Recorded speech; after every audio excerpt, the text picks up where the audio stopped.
Meu nome é Jussara Barbosa, eu sou estilista de moda há mais de 25 anos e há 10 anos eu me especializei em noivas.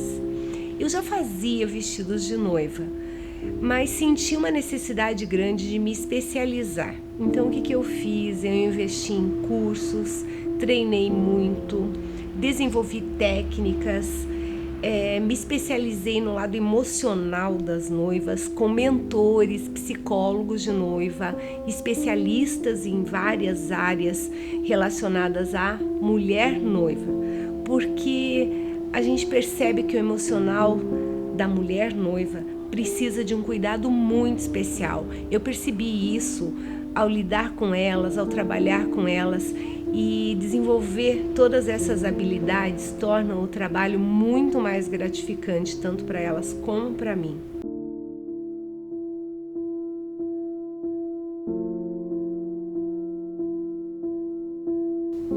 Eu nasci em Ourinhos, São Paulo. Tenho uma irmã. Quando nós éramos criança, nós ganhávamos muitos livros, muito mais livros do que brinquedo. Então eu cresci lendo, amo ler e desenvolvi o gosto pela leitura, mas os brinquedos, assim, eu lembro que eram também muito esperados no Natal. Então a gente planejava tudo, fazia o pedido e ficava meses esperando. E eu me lembro que tinha um boneco chamado Manequinho que usava fraldas. E a gente via as propagandas na televisão e tudo, e eu escolhi esse. E ele precisava de um enxoval, porque eu ia trocar a fralda dele e tudo mais. Como eu não sabia costurar, eu resolvi, como a gente via as mães fazendo, né, fazer esse enxoval de tricô e crochê. Eu tinha 10 anos, mas eu sabia fazer. Não me lembro como eu aprendi, mas saíram as roupinhas. Aí meus pais mandaram fazer caminha, quarto pro bebezinho, né, o boneco, tudo. E assim eu comecei a ver que com as mãos eu conseguia fazer coisas, né, roupinhas e vestir. Eu acho que aí começou a despertar alguma coisa em mim. E claro que sempre curiosa, querendo aprender mais, eu ia mexer na máquina de costura da minha mãe, mexia escondido. A minha mãe viajava muito a trabalho e quando ela não estava em casa, eu ia mexer na máquina. Claro que eu desregulava também essa máquina inteira, levava a maior bronca toda vez, mas insistia. E mais tarde aprendi a fazer algumas roupas para mim, algumas dava para usar, outras não, mas a curiosidade e praticar assim foi me ajudando. Nós somos criadas com rígidos padrões religiosos. E foi uma coisa assim bem intensa. Com 17 anos eu me casei. Não tinha muita noção de nada, né, gente? Só de roupinhas de boneca, igreja, família. E eu casei com 17, tive meu primeiro filho com 19 anos. Passou um ano e pouco, eu fiz vestibular para engenharia civil, passei no primeiro vestibular, comecei. E meus horizontes começaram a se abrir. Aí, dali um ano, fiquei sabendo que estava grávida da minha filha e repensei toda a situação.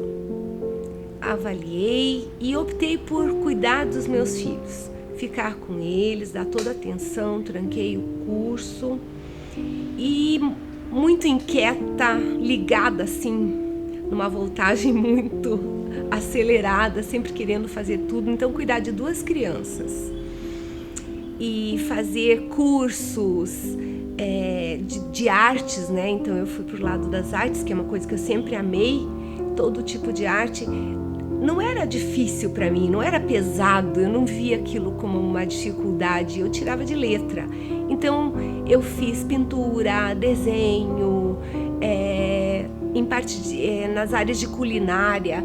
Eu lembro que na época assim era bem difícil, bem raro quem fizesse chocolates artísticos, então eu comecei a fazer uns bombons, umas coisas bem diferentes, e eu fazia para minha família, todo mundo gostava.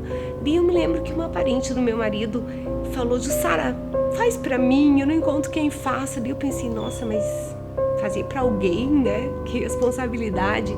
Mas eu fiz com muito carinho. E ela me pagou. E eu tinha uma vida confortável, não era esse o objetivo, receber. Mas quando eu recebi, gente, foi o primeiro dinheiro que eu ganhei na vida. E eu pensei, o que eu vou comprar com ele? Tem que comprar alguma coisa significativa. Uma máquina de costura, lógico. Por quê? Porque meu segundo filho, a minha filha, né, a única mulher, me inspirava muito a ter vontade de fazer roupas para ela, vestidos, aqueles vestidos que eu via da Giovanna Baby, aqueles laços, aqueles enfeites, aquilo me fascinava. E eu fiz um curso de corte e costura, já tinha uma base lá com a máquina da minha mãe, com o que ela me ensinava, né? E eu comecei a fazer vestidos para minha filha. Então era que nem brincar de boneca. Toda a minha criatividade ia para os vestidinhos dela, para os enfeites dela. Aí eu comecei a fazer bonecas em miniatura de pano, com rostinho de porcelana. Eu colocava no bolso das jaquetas.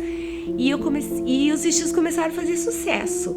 As amigas começaram a pedir para fazer para as filhas delas, pessoas estranhas, lojas de grife queriam aquelas bonecas, aquelas jaquetas cheias de boneca. Eu fazia pintura à mão nos tecidos. Então, assim, bordados com fio de seda, bordados com pedras. Gente, eu fazia de tudo. Foi muito delicioso. Foi uma época, assim, de sonhos. E a minha filha sempre foi a minha inspiração. Depois eu vou contar para vocês. Até hoje, ela é a minha inspiração. Nos momentos felizes, nos momentos de criatividade, nos momentos difíceis. A minha filha é um ser muito especial. Eu tenho 4 filhos. Os outros são 3 homens. E a Caroline, ela foi mãe deles também. É uma coisa muito forte. Eu percebo isso assim em todas as situações da vida, e quando eu começo a rever, tem algo muito marcante. Tudo que eu faço tem a Caroline, tem a influência dela.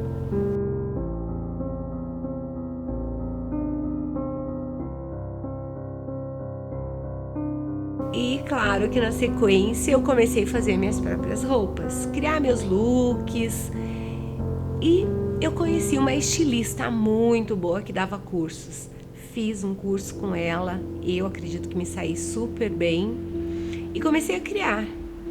E claro que as amigas conhecidas, as não conhecidas, começaram a pedir roupas iguais às que eu usava. E comecei a fazer essas roupas em casa.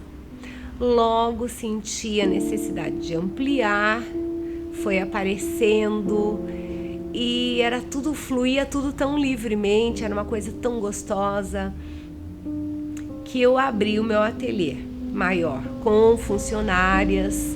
Então foi uma experiência totalmente inovadora. Eu senti a necessidade de um espaço maior, né, para poder atender esse público maior que só foi crescendo.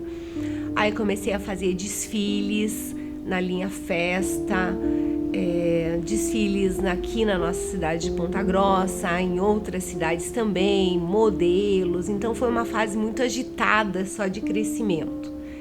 Eu já tive equipes de dezenas de costureiras, né, entre costureiras, bordadeiras, alfaiates. Tenho experiência na prática com esses alfaiates que trabalhavam comigo, né, na minha equipe. A alfaiataria é algo fantástico, dá uma base muito boa, é uma profissão em extinção. E eu fui, com toda essa experiência e essa bagagem, eu fui adaptando e trazendo para mim a linha de vestidos de noiva, né? Tudo isso tem nessa bagagem. Então eu treinei muito. Foram muitos anos de treinamento, eu desenvolvi muitas técnicas que eu uso até hoje, sempre tenho desenvolvido. Isso agrega muito valor a esse trabalho que eu faço hoje. E estou sempre buscando inovação.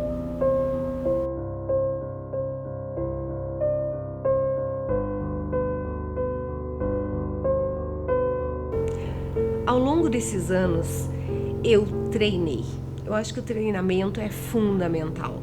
Treinei todos os dias, ouvi as necessidades de milhares de mulheres ao longo desses 25 anos e desenvolvi técnicas para suprir a necessidade, principalmente que é a alma do vestido, que é a modelagem, não é? Eu acredito que um estilista, ele precisa saber cortar, costurar, modelar, provar Tudo isso é muito importante para poder criar um vestido com consistência, um vestido que você tenha certeza do resultado final. Eu tive ótimos mentores nessa trajetória, eu tive administradores excelentes, eu tive experiências de vestir personalidades como Miss Brasil, Miss Mundo, Hebe Camargo, entre outras pessoas de peso, e isso tudo deu um suporte muito grande, porque o meu cliente sempre foi exigente, o meu cliente sempre quis o melhor, e isso te motiva, né? Eu sempre fui uma pessoa que precisa ser desafiada. Quando eu sou desafiada, não tem limites para eu alcançar, é uma característica minha. Muito detalhista. O meu universo são os detalhes, foco em detalhes. O todo eu vejo depois. Eu funciono assim. E é assim que tem sido.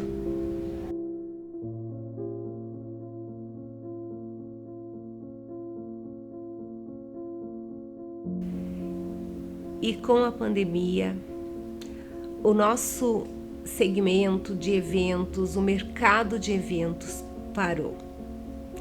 Isso foi algo muito impactante. Todos os profissionais de eventos de todas as áreas sentiram muito. Foi um chacoalhão, né, gente? Eu procurei manter todo o equilíbrio possível, me organizar em todos os aspectos para me manter firme, forte, né? Cheia de esperança. E como sobrava mais tempo, eu me voltei para os projetos interiores, aqueles projetos que ficavam no papel sempre, que não dava tempo, a vida pessoal, a vida emocional. Então, eu acho que eu nunca estudei tanto, li tanto, escrevi tanto como em 2021. Mesmo em meio a esse caos, eu senti a minha vida transformada. E profissionalmente, o que aconteceu? A gente teve que se reinventar. Todas as crenças, conceitos já que estavam meio confortáveis, né? A gente foi chacoalhado a mudar, a crescer, inovar. Inovar é a palavra. Se preocupar com a necessidade do outro nesse momento, que ficou muito mais sensível. Então, eu acho que o mercado está aí para quem realmente ficou atento a tudo isso e é resiliente. Resiliente é uma capacidade, é uma habilidade, eu acho que é fundamental agora, sabe? Você resistir às mudanças, se adaptar às mudanças, quer dizer, não seria uma resistência, né? Seria adaptabilidade.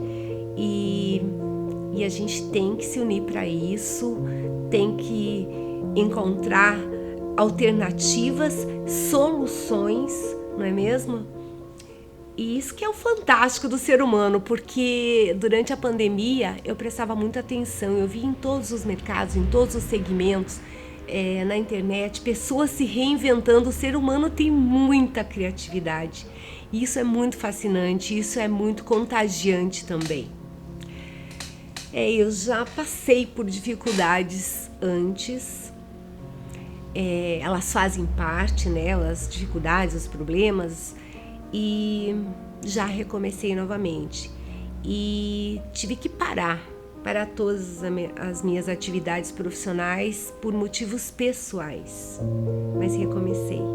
E recomeçar é possível quando a gente quer. Esse meu trabalho, essas minhas habilidades, elas já fazem parte do meu DNA, sabe? Elas fluem de mim. É impossível eu viver sem a minha atividade, a minha criatividade. Isso é o que me mantém viva, motivada.